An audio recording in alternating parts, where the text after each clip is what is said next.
Hello everyone, welcome to our class. Today we are going to talk about types of epithelial tissue under the main topic animal tissue.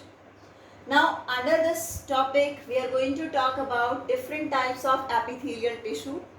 Before this we have already introduced this in our previous lecture in detail. So here we'll talk about the main simple epithelial types and their location. So let's start with it. Now, types of epithelial tissue when we talk about, on the basis of the number of layer present, it is mainly divided into two types.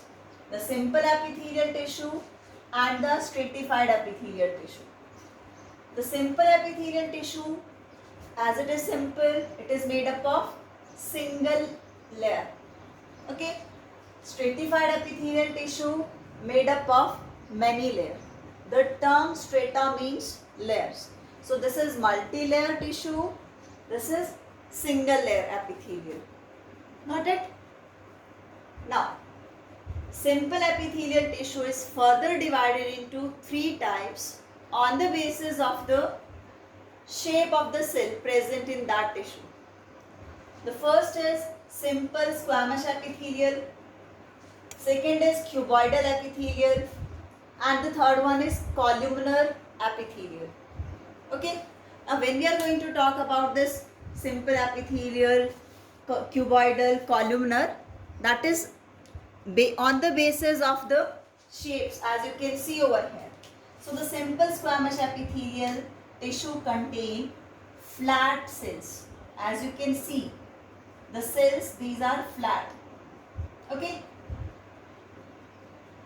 And as we have discussed, the cells of epithelial tissue are present over the basement membrane, which will support this tissue. Got it? Now, what kind of appearance they are going to give? The way that tiles are fitted in the floor. Okay, kind of a pavement appearance. So because of that, it is also termed as pavement epithelial tissue. As it is made up of single layer and flat cell, so it is thin and very delicate.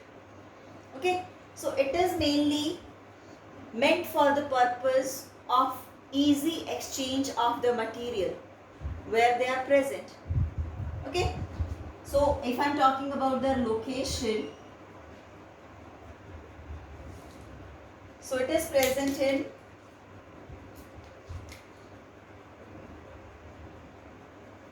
mouth lining. It is present in lining of the blood vessels, where we call it endothelium. Okay, simple squamous lining is present in the blood vessels, which we call endothelium. Other than that, it is also present in esophagus, and also it is present in alveoli of lungs. Okay, on each and every surface over there, it is meant for the exchange of material. Reason? It is going to form a very thin platform. The exchange of material will be very easy. It can be allowing the movement because of the thin surface. Okay.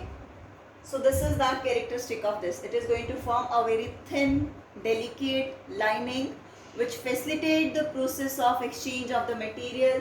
It may be the gases in the alveoli. It may be the nutrients or material in the blood through the blood vessels.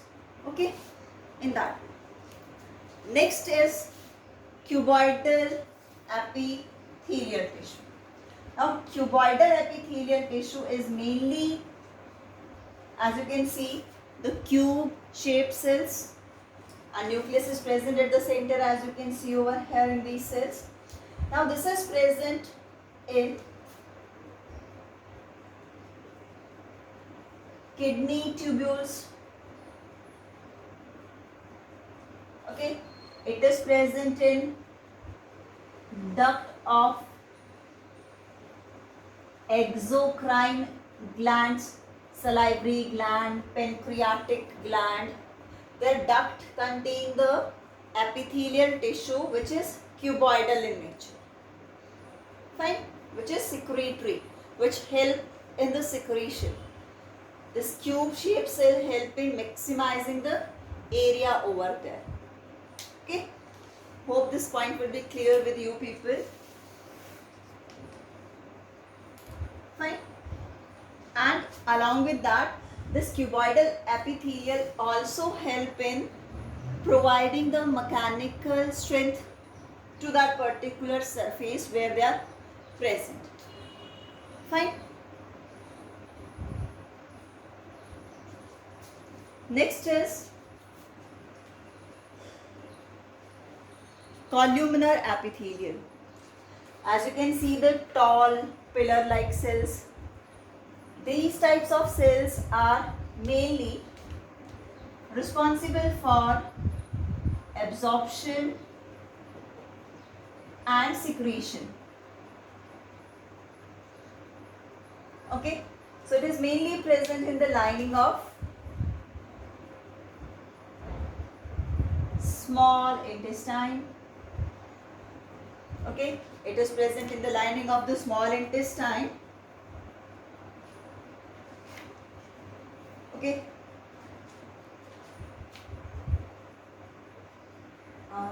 then in the stomach it present, in the gallbladder it present. Okay, clear? Columnar, column, tall cells it have.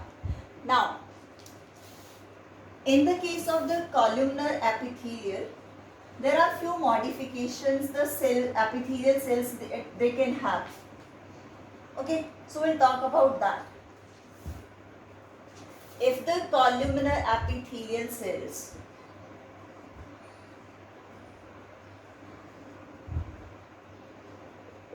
they have fine hair-like structures which are called cilia.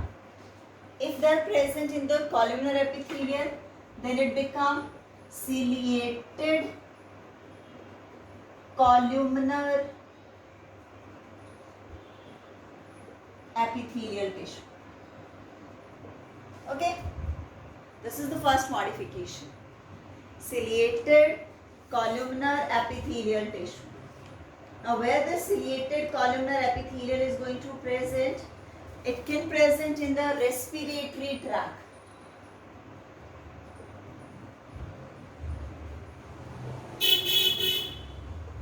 Okay, it is present in the respiratory tract, where the cilia will help in movement and pushing that dust particles in that before trapping it over there.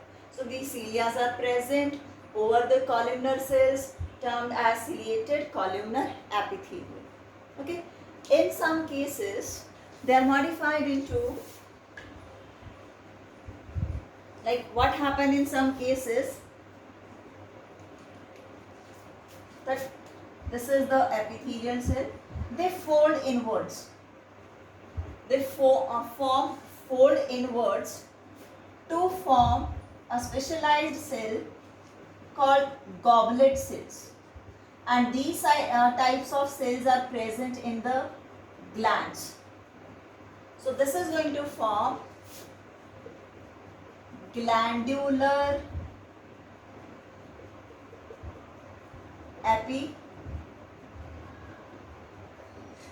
this is glandular epithelial tissue. Okay, this is the epithelial cell which fold inwards to form specialized secretory cells which are present in the glands. Endocrine glands are there, exocrine glands are there, where they are going to help in secretion. So that become glandular epithelial tissue. Fine. So this is all about the types of the epithelial tissue. Thank you.